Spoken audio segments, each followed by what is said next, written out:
We've made it to another tie-free Friday here on Barnstable Today. It is October 24th, just 1 week until Halloween. Welcome aboard. I'm Mark Mumford. Trying to avoid their own version of Fright Night with deadlines looming, the Charter Commission builds momentum. That's our top story. Thanks for joining us. I'm Kevin Friel. The Charter Commission doubled up on its meeting schedule this week with back-to-back sessions on Wednesday and then again last night. In regard to a chief elected town official, most likely carrying the title of Town Council President, the Charter Commission decides there should be no description of the position as being either full or part-time. Sheila. Following up on what Steve said, when I worked for the Board of Selectmen, they had no fixed hours. They were elected. They showed up, some more than you wanted to. Some less. But many kept a regular work day, as we knew the traditional work day here, along with the night meetings and the weekly meetings and the village meetings and the town meetings and everything else. You cannot fix whether they're full-time or part-time. They never cease to be a chief elected official. They're going to get the calls at home, and they're going to get approached at church and on the street and when they go grocery shopping. So don't even bother with that. It's wasted time. So you'll change your vote? She didn't vote. Okay, we're still back to full part or just forgetting it and not mentioning it. Roy, an opinion at this time?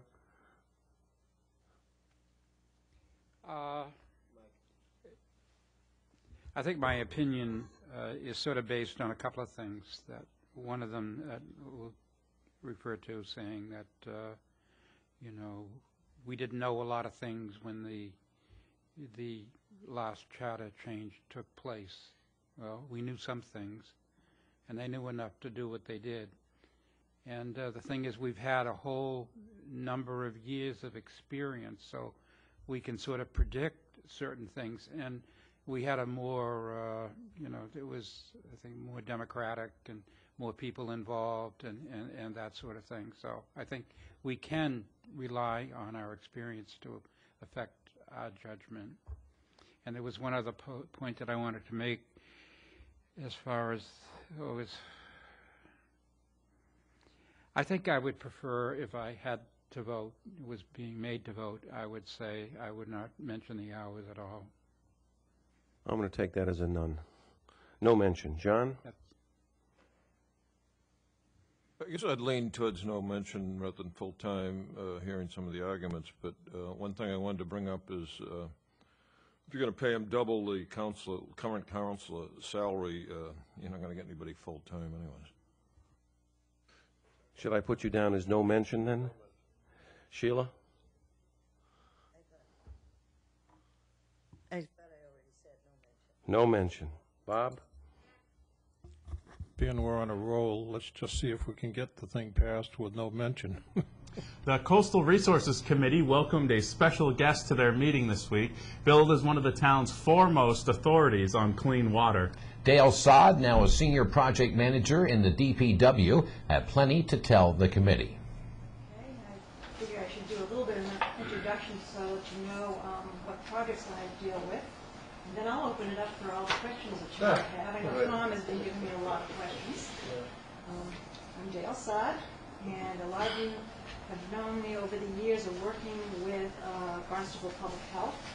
I'm no longer with them. I enjoyed working with them, but I'm no longer with them.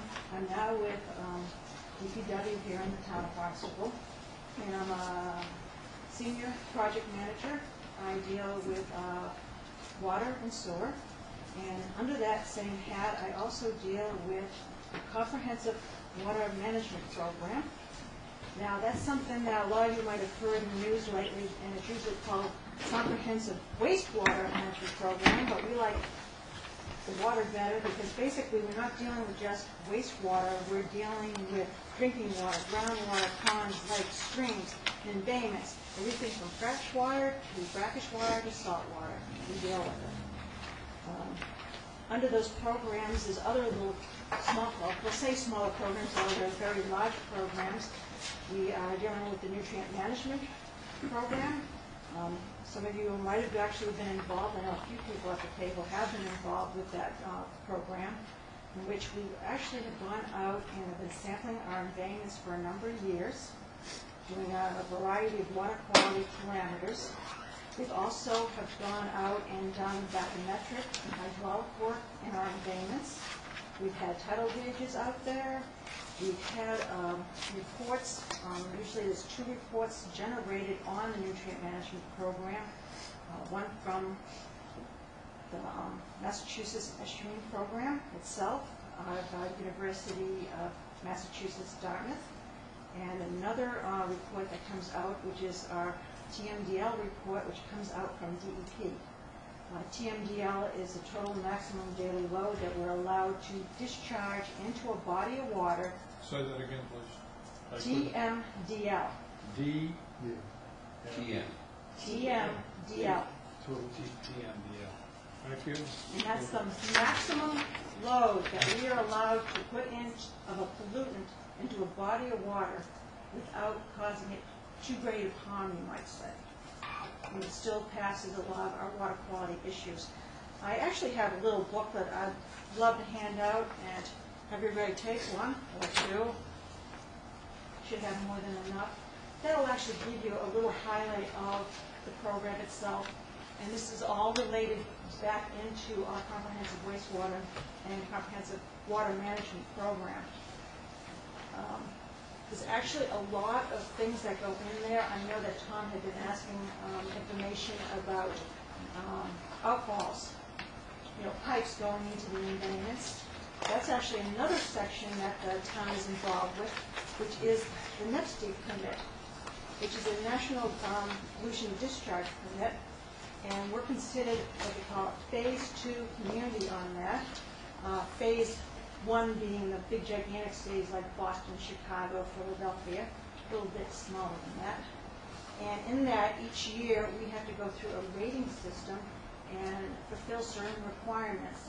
And that has to deal with everything from public education to cleaning catch basins, what type of salt sand mix that we might put on the roadway, trying to map our stormwater pipes, trying to figure out how to eliminate any water flow, or I should say discharge from a stormwater system without it being treated first into any of our bodies of water. That's also one of our programs. And I hate to say it's also unfunded, like a lot of other things.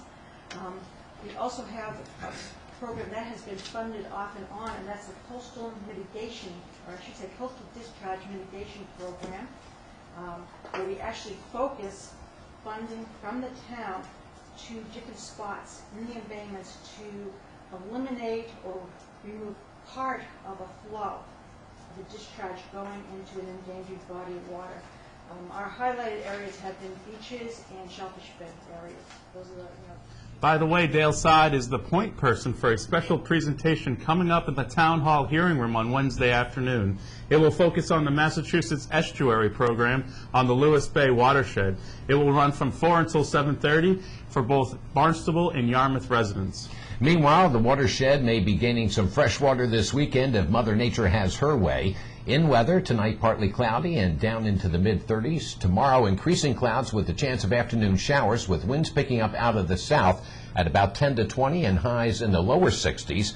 Then on Sunday, partial clearing by the afternoon with gusting southwest winds calming down and highs in the upper 50s. On the meeting front here in town, coming up on Monday morning, the Licensing Authority meets in the Town Hall hearing room at 9:30.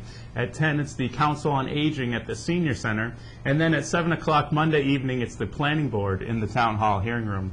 Thanks for joining us today. I'm Kevin Friel. We'll see you right back here on Monday. I'm Mark Mumford.